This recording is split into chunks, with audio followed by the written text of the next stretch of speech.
mga balitang dapat abangan ngayong araw sa Alakdan News Update. Bagong communication facilities sa Bud Tumatangis, formal na inilunsad ng 11ID sa Sulu. 13 taong gulang na biktima ng pagdukot na iligtas sa tulong ng barangay at militar.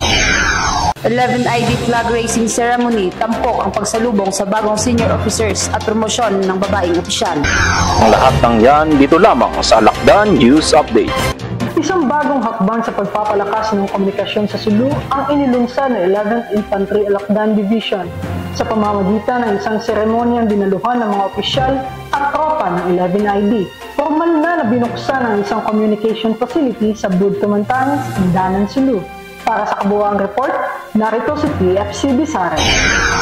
Formal na pinasinayaan ng 11th Infantry Alakdan Division, Philippine Army ang Bud Tumatangis Communication Facility sa Indanan, Sulu noong ika-28 ng Hunyo taong kasalukuyan.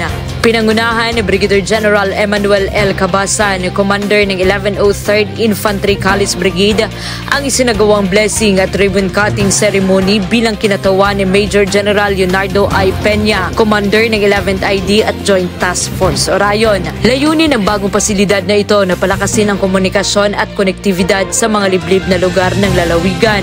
Bukod sa radyo, magbibigay rin ito ng internet connectivity na malaking tulong sa mga operasyon ng militar katulad ng peacekeeping, disaster response at iba pang misyon. Ayon kay Brigadier General Cabasan, hindi lamang ito simpleng transmission facility, kundi isang estratehikong hakbang upang mapahusay ang kahusayan ng koordinasyon ng mga tropa sa ground.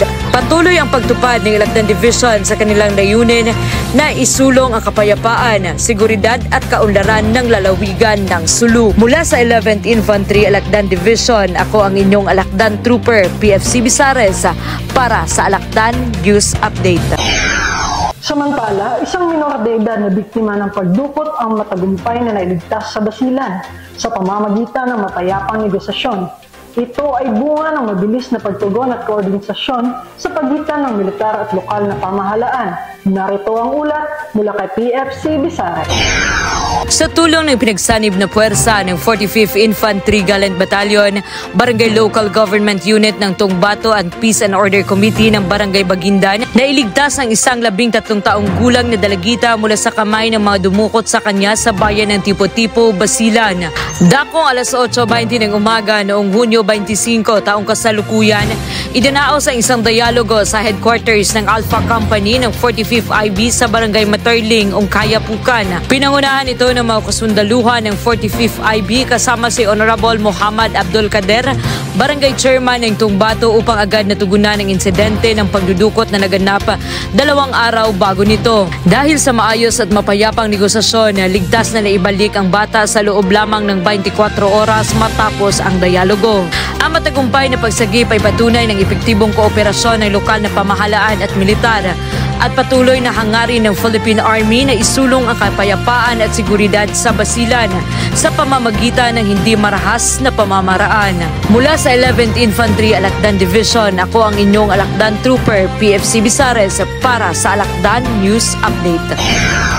Isang makabuluhang donning of rank at unit patch ceremony ang isinagawa ng 11th Infantry Alakdan Division upang tanggapin ang mga bagong nakatalagang senior officers at kilalanin ang promosyon ng isang babaeng opisyal.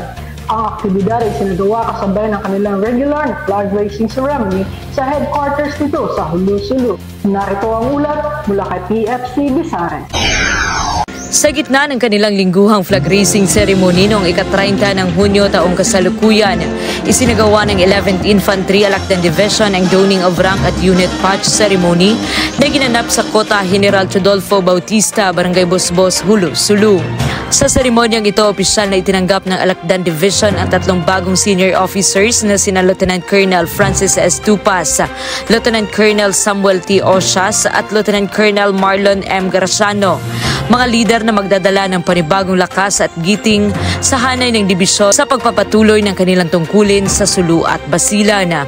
Samantala, tampok din sa nasabing seremonya ang promosyon ni 2nd Lieutenant Charis A. Elardo, Assistant Chief Nurse for Admin ng Camp Chodolfo Bautista Station Hospital, na formal nang itinaas sa ranggong First Lieutenant bilang pagkilala sa kanyang dedikasyon at husay sa paglilingkod. Pinangunahan mismo ni Major General Leonardo I. Peña, commander ng 11th ID at Joint Task Force Orion, ang paglalagay ng rango at unit patch sa mga opisyala. Sa kanyang talumpati, sinabi ni Major General Peña na ang seremonya ay hindi lamang simpleng paglalagay ng insenya, kundi sumisimbolo ng dangal, tungkulin at pagkakakilanlan ng bawat isa sa Alacdan Division. Dagdag pa niya, ito rin ay paalala ng kanilang panata sa bayan na maglingkod ng buong puso at integridad. Ang nasabing seremonya ay patunay ng patuloy na pagpapatibay sa hanay ng 11th ID, isang unit na handang maglingkod sa Diyos, sa bayan at sa mamamayang Pilipino. Mula sa 11th Infantry Alacdan Division, ako ang inyong Alacdan Trooper, PFC Bizares, para sa Alacdan News Update. At yan ang mga balita't kaganapan sa linggong ito. Ako ang inyong Alacdan Trooper, PFC Uyaw, para sa Alacdan News Update. Magandang araw, magsukul. Para sa karagdagang balita, maaari niyo po kaming sundan sa aming official Facebook page. Sundan niyo din kami sa aming YouTube channel.